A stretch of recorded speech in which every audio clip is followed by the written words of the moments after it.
What's going on, baseball fans? Jeremy Laracuente here for the Baseball Banter Broadcast. And on this broadcast, we are continuing our series looking at the state of each and every franchise for Major League Baseball. Today, the team that we're discussing is the Oakland A's. So, as we did in our first episode on the Colorado Rockies, we're going to run through about 9 different categories of this organization, of this offseason, looking ahead to the 2023 season. But I want to hear from you. Let me know your thoughts on the Oakland A's down in the comments, and make sure you head over to laracuenteledger.com as we have a corresponding article up on this state of the franchise with a little bit more detail. So make sure you check that out. Again, links to that article will be down in the show notes, the description below. But we're going to begin with the major acquisition.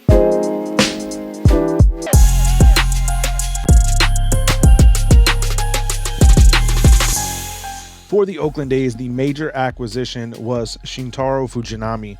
This is going to be a guy who's absolutely going to help the Oakland A's in a big way. I think that the success that they have had, that Oakland has had in being able to get some of these kind of international imports and have them turn out to be a very valuable asset for them, is just exactly what you are looking for as the Oakland A's franchise. I think that when you think about what this Oakland team is going to be in 2023, it's going to be a struggle. So being able to get some cost-effective options to be able to help better your team and better your chances at the trading deadline of getting something of value in return, to me, this is a very big signing.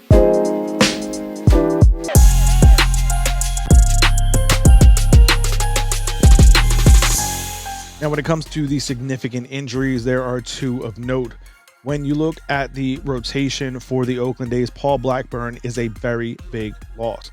And when you look at the offensive side of things, Ramon Laureano, even though he's a little bit more of an unknown after the PED suspension, these 2 guys are going to be very important to what Oakland is going to try to do in the 2023 season.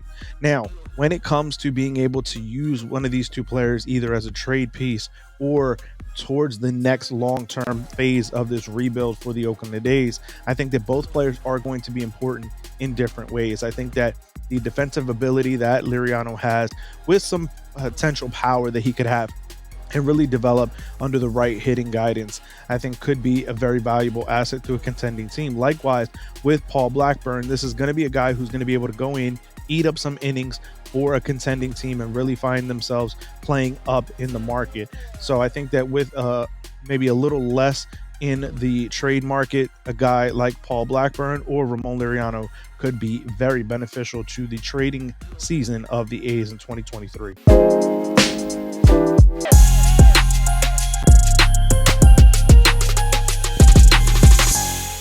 Now, when it comes to the top prospect for Oakland, there is little question. Their number 1 prospect is Tyler Cederstrom. This is going to be a first baseman catcher type player. When you look at his gradings for his scout gradings, his 2080 scale on MLB.com, this is a player who, when it comes to the defense, is going to be a very big question mark, which is why they've kind of started to move him towards first base as opposed to leaving him as a catcher. Now, what's going to happen is that this is still going to be a player that is capable of providing a very good offensive profile. So I think that when you look at what Oakland is going to try to do with this player, part of the reason why they traded away Sean Murphy, in my opinion, was feeling like they already had another heir apparent to that catching position. Whether or not Cederstrom is going to play at that catching position for the majority of his Major League Baseball career, we'll have to wait and see. The numbers don't say that he's going to stick at that position, but offensively, he'll be able to hit anywhere in the lineup.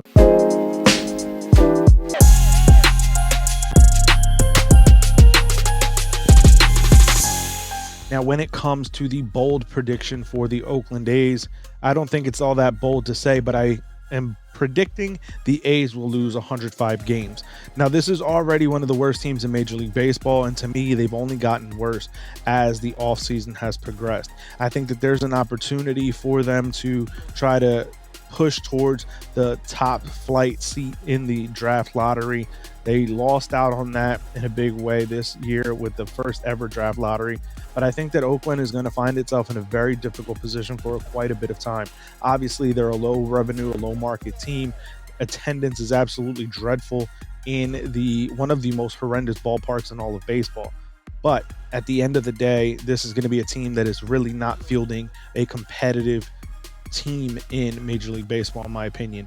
So it's going to be a very difficult, long season for them, and I think they lose 105 games.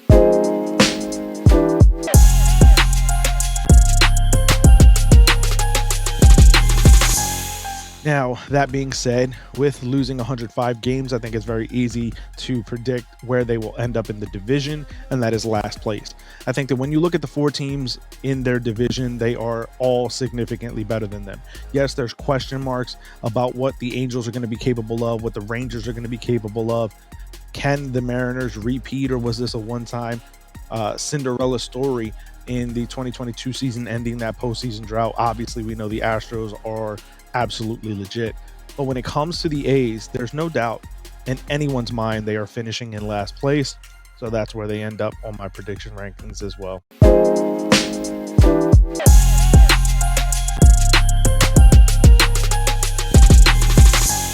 Now, when grading out the pitching staff as a whole for the Oakland A's, based on Steamer's projections from Fangraphs, I don't think that there's really a lot to like about this squad, a lot to really hope for about this squad. Overall, I'm giving them a D+ grading because I think that when you look at their ballpark, when you're pitching in that ginormous, cavernous ballpark of the Oakland Alameda County Coliseum, this is a ballpark that actually plays in a huge way to the pitchers. So I think that for that reason, they get a little bit of a bump, in my opinion, because in all honesty, it probably would be an F overall grading. But because of the ballpark, I think that ending up with a D grading is more than generous.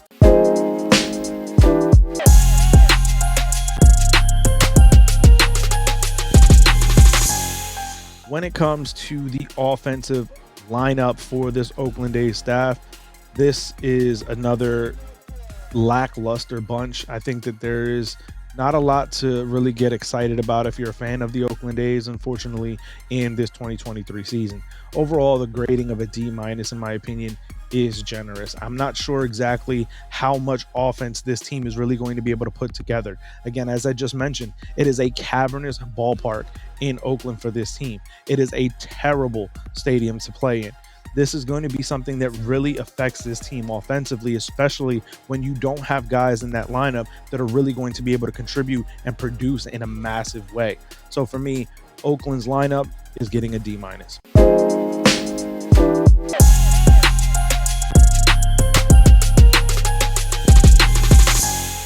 When it comes to the offseason grade for this Oakland A's squad, it is a D-.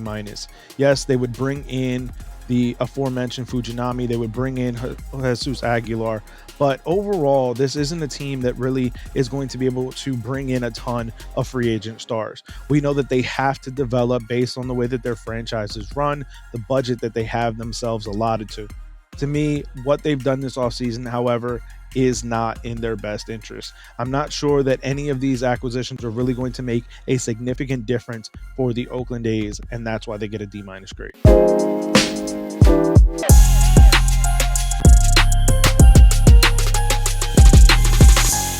Now, when it comes to grading the franchise as a whole, to me, this is an F franchise. This is a failure of a franchise. Now, whether that's, something that is based on the ownership and the market that they play in, the terrible stadium it's just an all-encompassing grade of an F for me. I think that when you look at what Oakland is going to be, they are going to find themselves in a very difficult position. Yes, we now have a balanced schedule, so they're not going to be beat up on quite as often by teams like the Astros and the Mariners. But at the same time, when you look at this squad, there are no teams, in my opinion, that are worse than them in the American League. I think that they're going to find themselves in a very, very difficult position. And when it comes to ownership, it does not seem that they're willing to invest in this team whatsoever. The A's have had competitive teams going back the last decade and a half, 2 decades. And the management, the front office is unable to support this team in a big way. To me, this market is not conducive for this squad, for this franchise, and to me, they get an F grading overall. But I want to hear from you, baseball fans. Let me know, A's fans, are you still out there? Are you hearing what's going on? What kind of changes do you want to see made for your team out in Oakland? So Definitely want to hear from you, baseball fans. Let me know your thoughts, your feelings on everything that I've said here today on this broadcast about the state of the franchise of the Oakland A's. Let me know down in the comments or find me over on Twitter at banter_baseball. Now, if you haven't already done so, head over to our other social media outlets. Like I said, banter_baseball on Twitter, or you can follow us on our Instagram and TikTok pages, Baseball Banter Broadcast. Again, there's a corresponding article on our website, laracuenteledger.com, so make sure you check that out, as we do write new articles daily on the world of Major League Baseball, as well as other things. And if you want to show more support for the channel here, head over to baseballbanterbroadcast.com. It is our merchandise shop where we have a ton of promo codes you can use to save on some banter merch. So I want to thank you guys for tuning in. If this is your first time checking out the Baseball Banter Broadcast, do me a favor, hit that subscribe button down below. If this is a reoccurring visit for you to our channel here and you haven't already subscribed, do me the favor, hit that subscribe button and the bell for post notifications. It does a huge service as we continue to try to grow this baseball community here on the Baseball Banter Broadcast. Most of our audience is not yet subscribed, so if you are enjoying what you're getting here from us at the Baseball Banter Broadcast, make sure you hit that subscribe button down below. So I want to thank you guys for tuning in. Keep it locked in as we continue to look and break down the state of each and every franchise in Major League Baseball. I will catch you guys on the next broadcast when we banter about baseball. Peace.